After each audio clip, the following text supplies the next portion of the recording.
In ancient Rome, the Vestals or Vestal Virgins were priestesses of Vesta, goddess of the hearth. The College of the Vestals and its well-being was regarded as fundamental to the continuance and security of Rome. They cultivated the sacred fire that was not allowed to go out. The Vestals were freed of the usual social obligations to marry and bear children, and took a vow of chastity in order to devote themselves to the study and correct observance of state rituals that were off-limits to the male. Colleges of priests. History. Livy, Plutarch, and Aulus Gellius attribute the creation of the Vestals as a state-supported priestesshood to King Numa Pompilius, who reigned circa 717–673 BC. According to Livy, Numa introduced the Vestals and assigned them salaries from the public treasury. Livy also says that the priestesshood of Vesta had its origins at Alba Longa. The 2nd century antiquarian Aulus Gellius writes that the first Vestal taken from her parents was led away in hand by Numa. Plutarch attributes the founding of the Temple of Vesta to Numa, who appointed at first 2 priestesses. Servius Tullius increased the number to 4. Ambrose alludes to a 7th in late antiquity.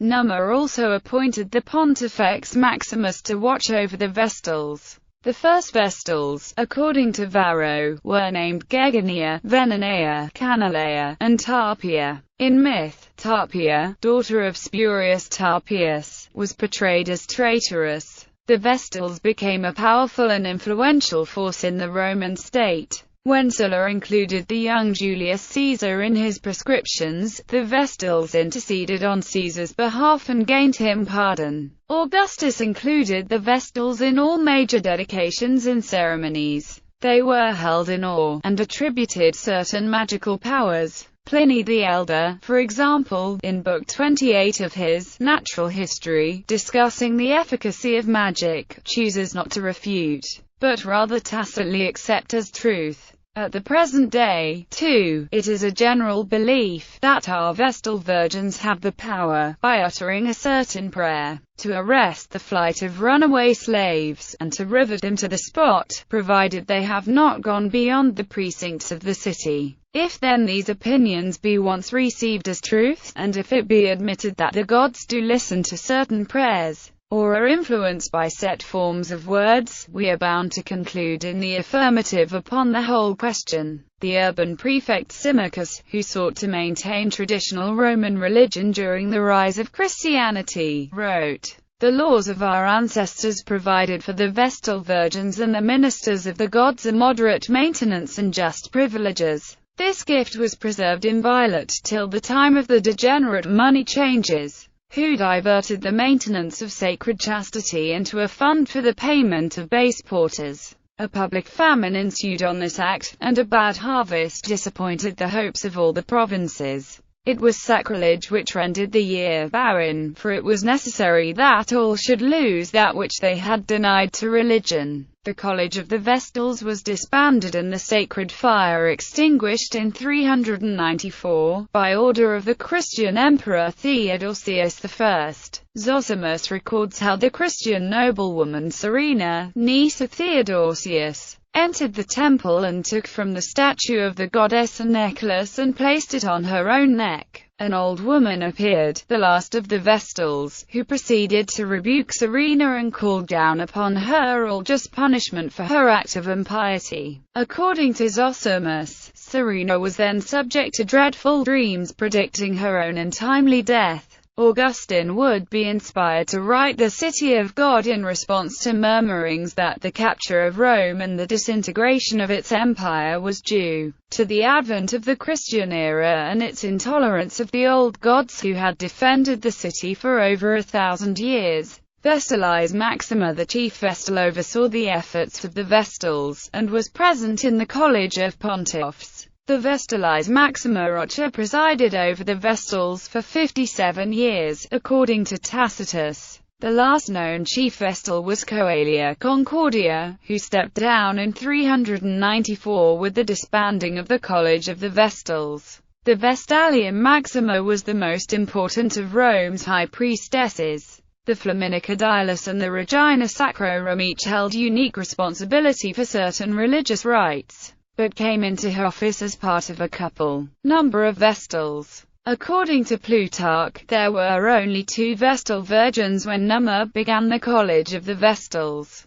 This number later increased to 4, and then to 6. It has been suggested by some authorities that a 7th was added later, but this is doubtful. Terms of service. The Vestals were committed to the priestesshood before puberty and sworn to celibacy for a period of 30 years. These 30 years were divided in turn into decade-long periods during which Vestals were respectively students, servants, and teachers. Afterwards, they were retired and replaced by a new inductee. Once retired, a former Vestal was given a pension and allowed to marry. The Pontifex Maximus, acting as the father of the bride, would typically arrange a marriage with a suitable Roman nobleman. A marriage to a former Vestal was highly honored, and, more importantly in ancient Rome, thought to bring good luck, as well as a comfortable pension. Selection. To obtain entry into the order, a girl had to be free of physical and mental defects, have 2 living parents, and be a daughter of a free-born resident of Rome. From at least the mid-Republican era, the Pontifex Maximus chose Vestals between their 6th and 10th year, by lot from a group of 20 high-born candidates at a gathering of their families and other Roman citizens.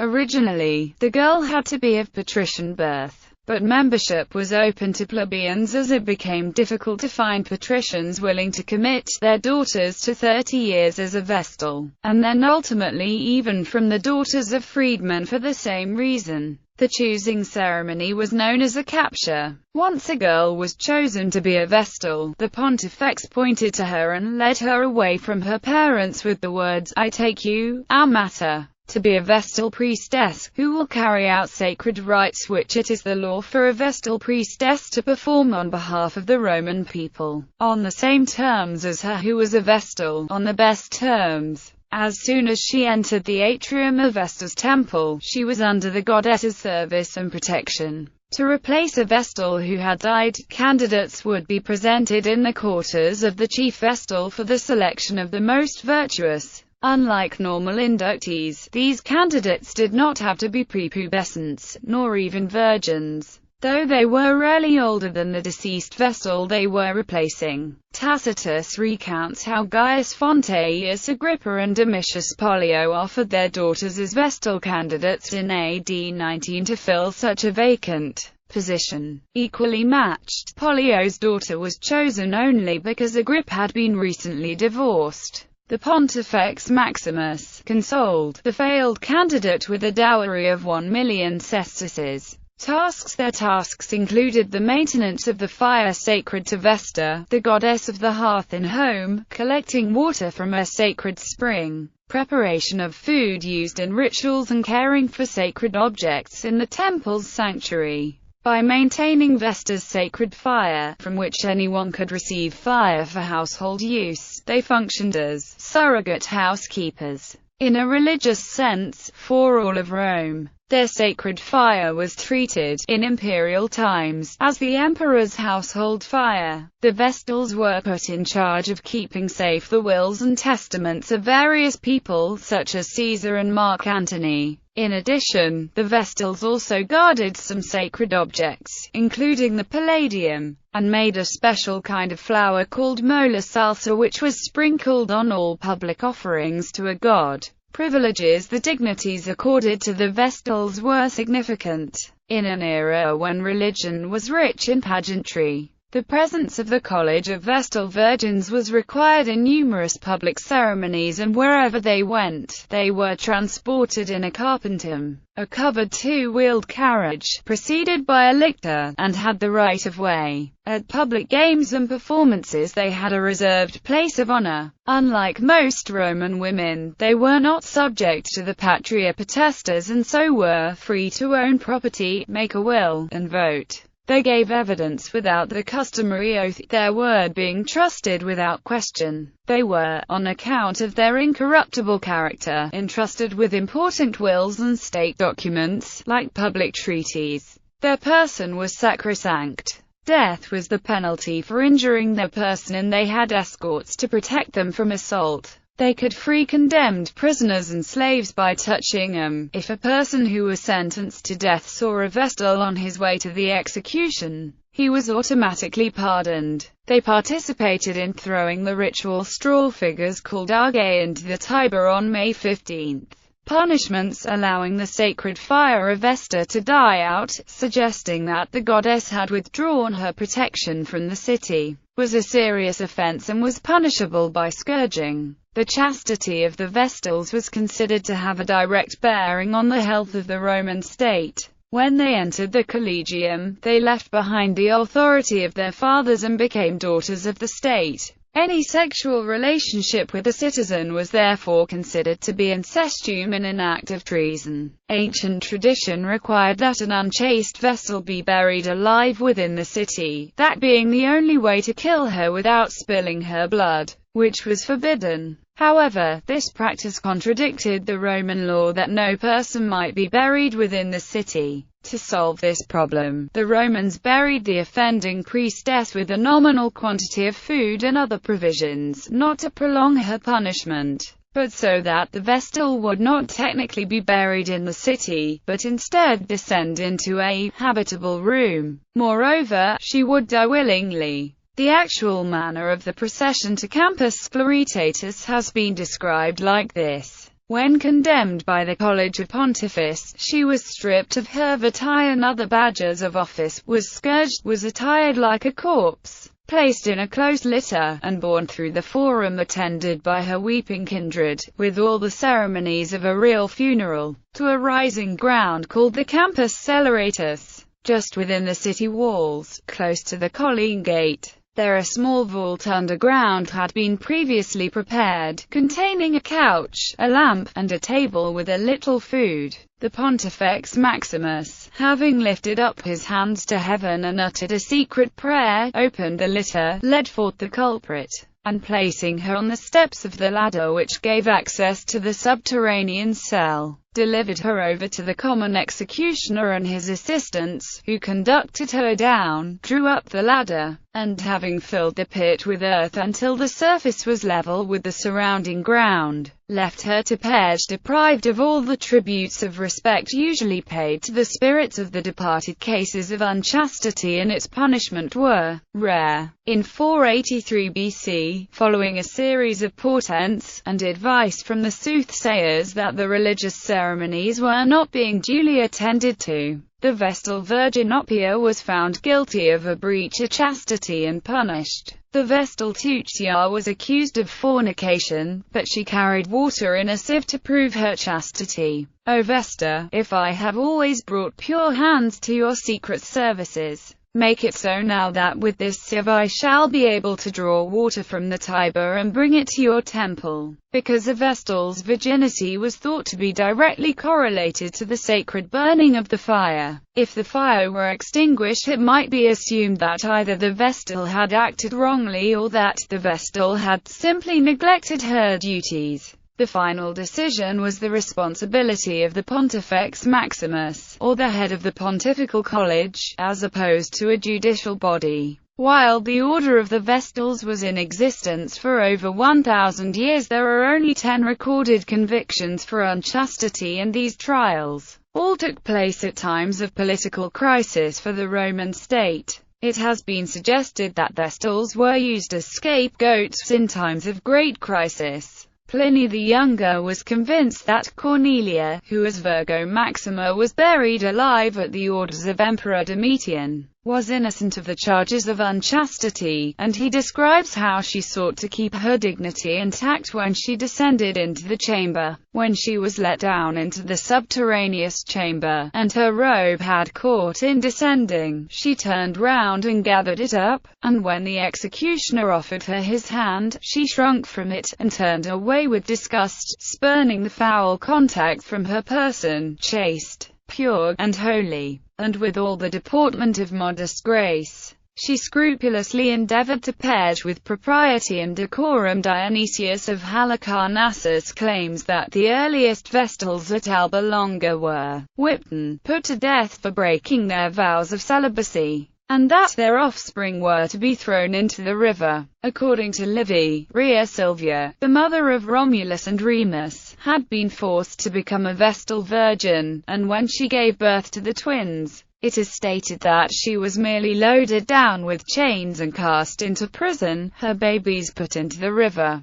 Dionysius also relates the belief that live burial was instituted by the Roman king Tarquinius Priscus, and inflicted this punishment on the priestess Pineria. The 11th century Byzantine historian George Kedrenius is the only extant source for the claim that prior to Priscus, the Roman king Numa Pompilius had instituted death by stoning for unchaste Vestal virgins, and that it was Priscus who changed the punishment into that of live burial. But whipping with rods sometimes preceded the immuration, as was done to Urbinia in 471 BC. Suspicions first arose against Minutia through an improper love of dress and the evidence of a slave. She was found guilty of unchastity and buried alive. Similarly, Postumia, who, though innocent according to Livy, was tried for unchastity, with suspicions being aroused through her immodest attire and less than maidenly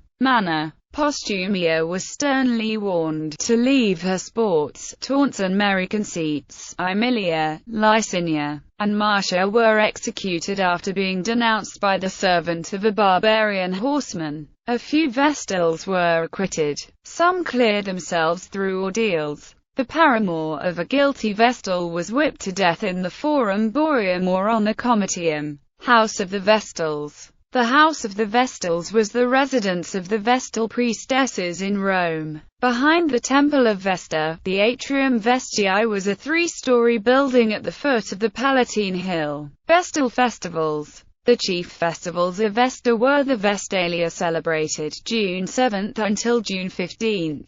On June 7 only, her sanctuary was accessible to mothers of families who brought plates of food. The simple ceremonies were officiated by the Vestals, and they gathered grain and fashioned salty cakes for the festival. This was the only time when they themselves made the mola salsa, for this was the holiest time for Vesta, and it had to be made perfectly and correctly, as it was used in all public sacrifices. Attire. The main articles of their clothing consisted of an infula, a sophibulum and a palla. The infula was a fillet, which was worn by priests and other religious figures in Rome. A Vestal's infula was white and made from wool. The sophibulum was the white woolen veil which was worn during rituals and sacrifices. Usually found underneath were red and white woolen ribbons, symbolizing the Vestal's commitment to keeping the fire of Vesta into her vow of purity, respectively. The palla was the long, simple shawl, a typical article of clothing for Roman women. The palla, and its pin, were draped over the left shoulder. Vestals also had an elaborate hairstyle consisting of 6 or 7 braids, which Roman brides also wore. In 2013, Janet Stevens became the first to recreate the hairstyle of the Vestals on a modern person.